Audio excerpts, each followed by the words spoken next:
This is Linda Burton. And this is Joe Burton. With Fighting to Stay Married. Today I want to talk about our world. I want to use the example of a couple that had their first argument in their marriage about hanging a picture. I heard this from a pastor years ago, and he used the example of their first argument was hanging a picture because she thought he should do it and he thought she should do it. And the reason why is their background history. Her mom always let her dad hang up the pictures because he wanted it so he gets the little ruler out and measurement and everything, and it should be just right. So she lays out a little sticker on the wall and he knows that's where she wants it at. His rule was the mom do it all. So when the dad come home from work, he can just relax and chill and not have to worry about it, and all the house stuff is done. Now, neither of them are wrong. Their world is two different ways of looking at it. Kind of like playing Monopoly. Every family, every household tend to play Monopoly differently. So you just got to go over and just go with the flow. And then soon, if you do it enough time, then you'll ask, okay, how do you guys play Monopoly? And then you just play that way. Oh. So they end up deciding to do it together.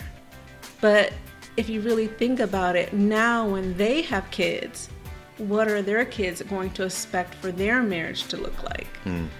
So our world is different and we think it's the same. They can grow up next door neighbors, but something as small as how we got raised and what we saw on TV and our parents' experience and our siblings, as well as our past relationships, plays a part in our life.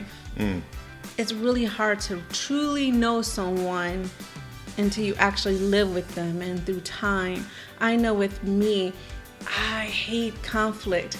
And with you and our sons, I don't know if it's a guy thing, but to you guys, it's not even a debate. It's part of your conversation. And I look at it like, whoa, I can't go there with you guys. And I know for a while, one of our kids was like, oh, you don't care. And they had to learn my personality style. That is not that I don't care. I just can't do that type of communication of, to me, it feels like conflict. Well, some people yell, and I also heard this one person talk about in their family, they yell, but they don't think they're yelling. But when an outsider comes in, then they think, man, why your family just yells all the time? So the family don't realize that they just talk real high, but they don't realize how it's perceived to somebody else. But to them, that's how they do things. So it's just, I don't know, it's all this stuff is just, like I said before, I think we just got to keep it or go in with some kind of plan or some kind of idea that there will be differences.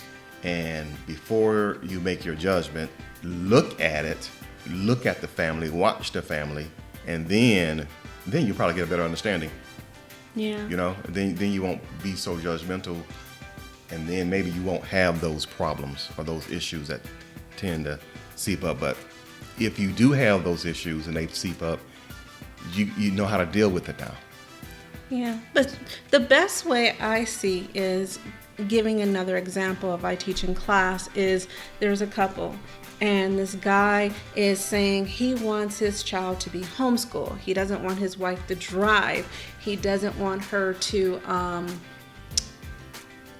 let their kids stay over her parents' house. And her parents looked at it as she's, married to somebody that's controlling.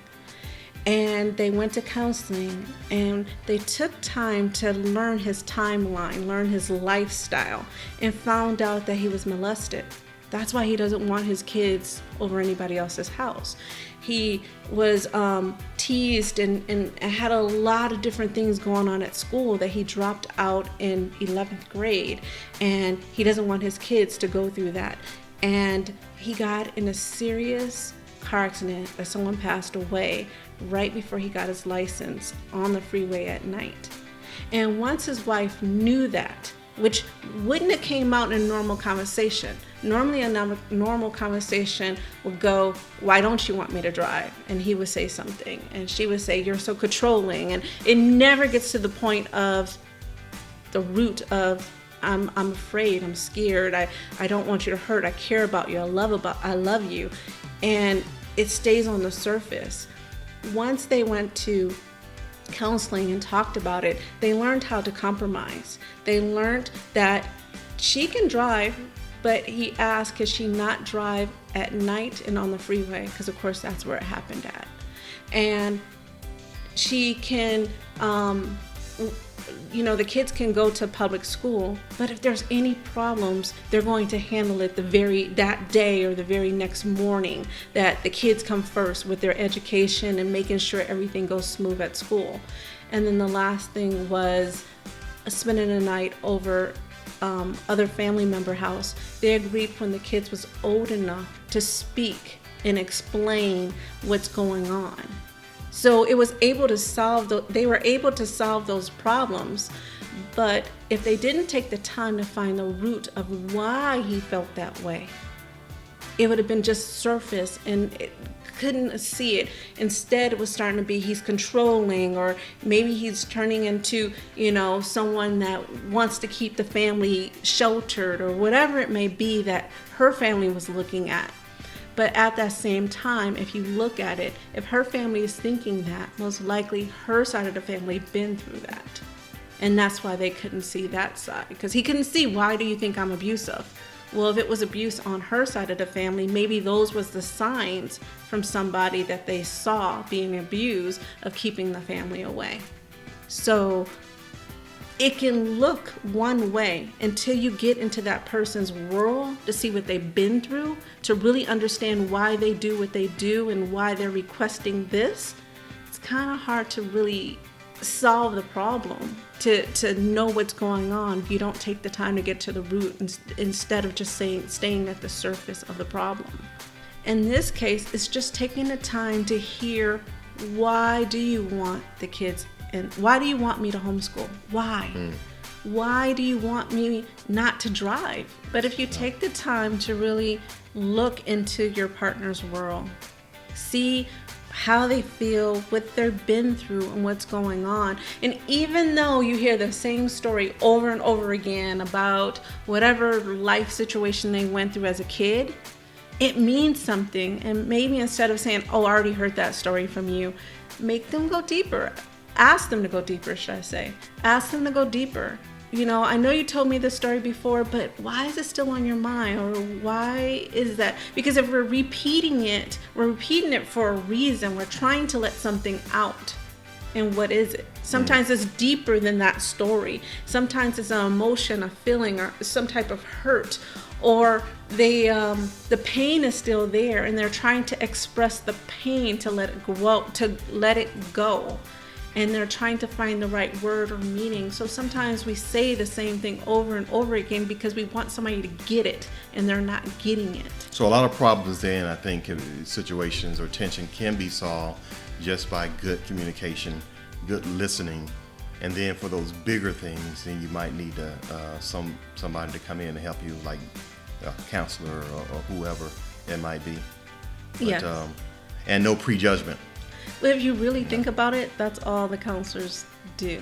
Listen to you, let you talk. Yes. If you really think about it, they don't really give you advice. They might guide you and give you suggestions if you're totally stuck, but they mostly just listen to you. If it's simple things like marriage issues and different things like that, they let you hear yourself. Okay. So this episode is basically about taking the time to learn each other's world, to know the person deeper than what you already think you know this person, and enjoy it together. Gotcha. Okay. So thank you for listening. And if you have any questions, or if you'd like to leave some comments, please place those below. And we will see you next time. Bye.